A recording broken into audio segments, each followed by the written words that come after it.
Va ora in onda Grafologia con Renato Pasqualotti.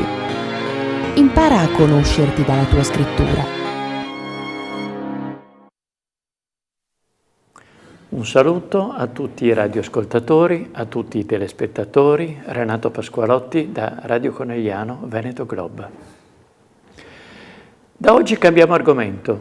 Non è più l'arte e la scrittura degli artisti, dei pittori a interessarci, ma parliamo ora di letteratura, di poeti, di scrittori, come vi avevo accennato la scorsa settimana. Non possiamo quindi che partire da Ugo Foscolo, uno dei massimi rappresentanti della scrittura e della poesia del XIX secolo. Ugo Foscolo, che un po' tutti ricordiamo dai testi di scuola, personaggio interessante, lo vediamo ora dalla sua scrittura.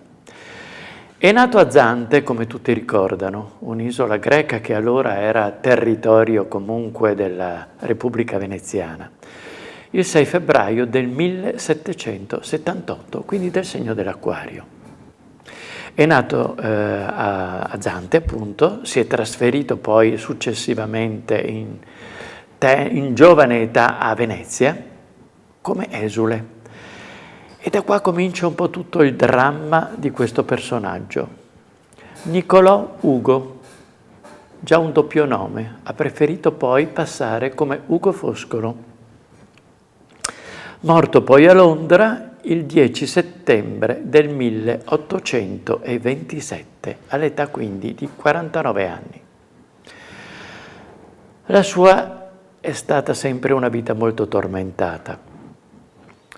Esule, da questa sua isola greca, di Giacinto, che dà appunto vita a un poema che ricorda con molta tenerezza e con molta angoscia questa sua origine greca. Si sentì sempre per tutta la vita un esule.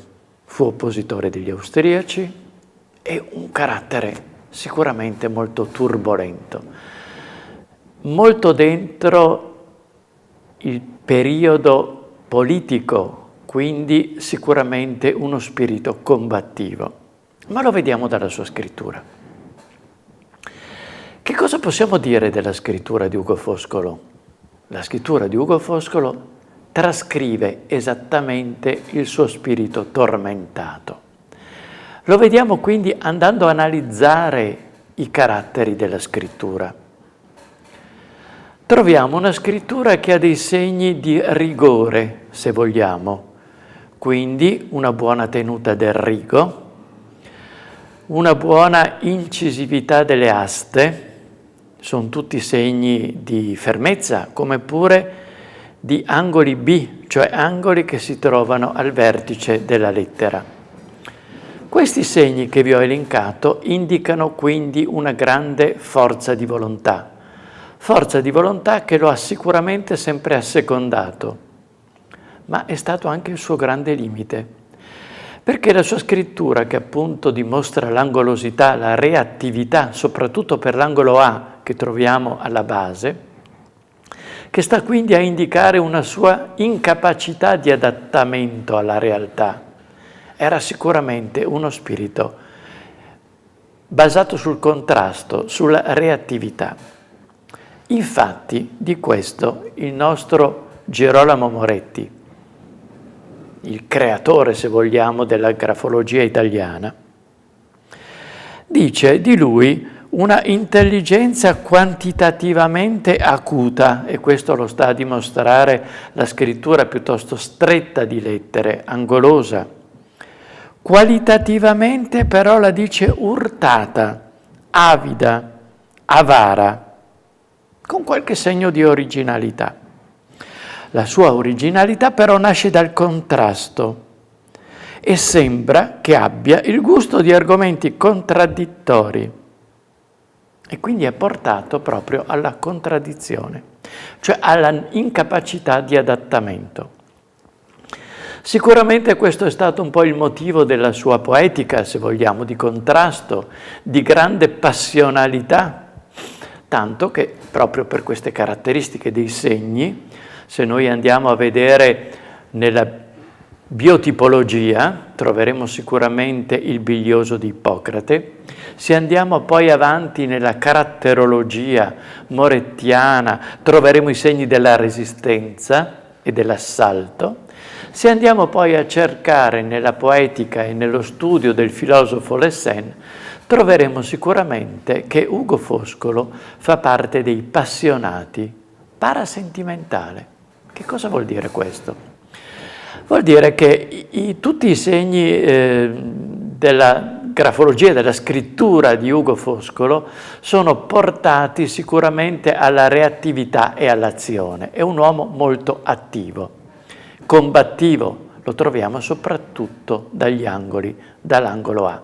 Lo troviamo dalle aste, lo troviamo dalla forte pressione, segno che nella grafologia morettiana viene denominato intozzata primo modo, che identifica la forza fisica, ma la forza anche di temperamento di Ugo Foscolo. È un uomo ricco di ideali, ideali di patria, ideale del sentimento, sfortunato nella sua vita terrena, se vogliamo. All'età di 20 anni si suicida il fratello Giovanni, al quale lui era particolarmente attaccato. Più avanti poi, ma però dopo la morte di Ugo Foscolo, sarà anche l'altro fratello a suicidarsi, poco più di 50enne. Quindi quasi una tragedia familiare dentro la famiglia stessa, in un periodo storico molto tormentato, dove austriaci e francesi combattevano fra loro, dove la madre aveva origini greche, ricorda con nostalgia i tempi di Omero, i tempi della Grecia antica. Ed è a questo che si rifà nei suoi poemi. La sua poetica è struggente, malinconica, sempre con un concetto di morte presente. Ricordiamo la sera, forse perché della fatal sete tu sei l'immago, a me sempre tu cara vieni, o sera.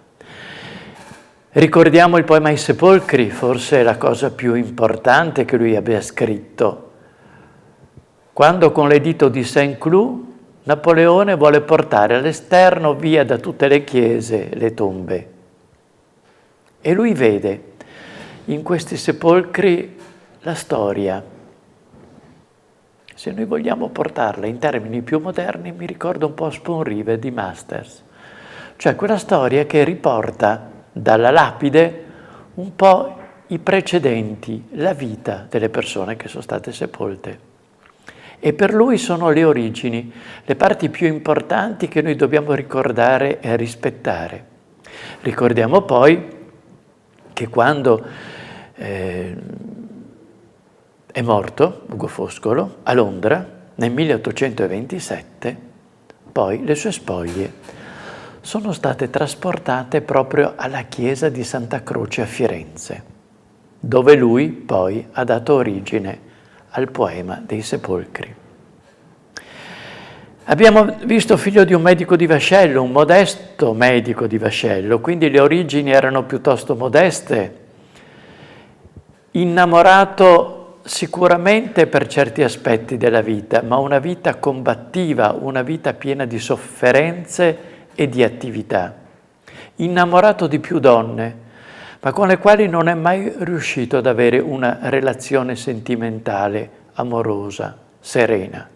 Sempre uno spirito appassionato, combattivo. Appassionato quindi. Le Sen definisce questo temperamento non tanto perché viene travolto dalla passione, ma perché la passione riesce a controllarla. Lo porta su piani diversi, su piani più alti. Ricordiamo però che Ugo Foscolo non era religioso, per cui non c'è una forte spiritualità in lui e tutto quindi rimane su un piano piuttosto materiale. Ed è questa materialità e questa passione che lo porta un po' a tormentare la sua vita e non è sicuramente stato facile neanche per le persone che sono state vicino a lui. Che cosa dice Moretti del suo carattere? Dice che è fondato su un temperamento di contrasto. Si può dire, dice, che il soggetto sia impossessato della irascibilità, appunto per il segno di stentata. Il segno di stentata che in Moretti definisce anche una reattività che porta all'irascibilità, ma anche alla rabbia, al contrasto vero e proprio. È portato al risentimento per l'angolo A, quindi la reattività di base che troviamo nel contatto con la realtà. La sua sensualità, parlando di questo, è una sensualità indiretta, cioè non ha la facilità all'intenerimento sessuale, ma il soggetto potrebbe essere sensuale, sensualmente geloso, non di cuore, ma di testa, per far spiccare le sue qualità letterarie. Quindi questo serve come argomento per reagire su questo piano, che rimane comunque su un piano letterario. I segni indicanti sono, oltre al diseguale metodico che indica la creatività, secca, stentata, contorta e acuta. È un tipo che non si contenta della emulazione, ma tende a rodersi di invidia verso coloro che battono la stessa strada. La sua intelligenza ed il suo cuore sono accartocciati nell'ambizione, nella emotività, nella mitomania. Il soggetto tende a rompere l'accartocciamento con la sua impetuosità. Per tutte queste cose il soggetto non trova pace e nella mancanza di pace dà implicitamente o esplicitamente la colpa a coloro che lo circondano, a Dio e mai a se stesso. Aggiunge poi anche Moretti, in un modo un po' simpatico, ironico, come è abituato lui, hai sonno agitato, digestione difficile, per non retta funzione del fegato e dell'intestino.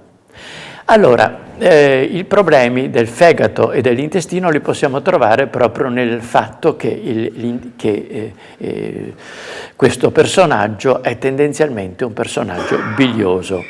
Dice comunque che è portato alla melanconia, che è il leitmotiv un po' di tutte le sue opere. Con questo io vi lascio, ritornerò la prossima settimana con un altro scrittore e poeta importante che è Giacomo Leopardi. Vi auguro quindi un buon proseguimento di giornata e ci risentiremo la prossima settimana. Un buon saluto a tutti. Avete ascoltato Grafologia, un'esclusiva Veneto Globe e RC Radio.